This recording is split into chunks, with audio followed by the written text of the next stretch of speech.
Hey everyone, welcome back. If you see a transfer failed message in the TD Bank app, it usually means there is a temporary issue with your account network or the app. First, check your internet connection. Try switching between Wi Fi and mobile data. If not possible, make sure that you're connected to a stable Wi Fi so your app operates smoothly.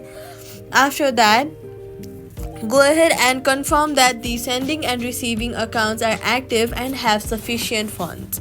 Next, swipe up from the bottom of your screen, then swipe the TD Bank app away to completely close it. After that, reopen it.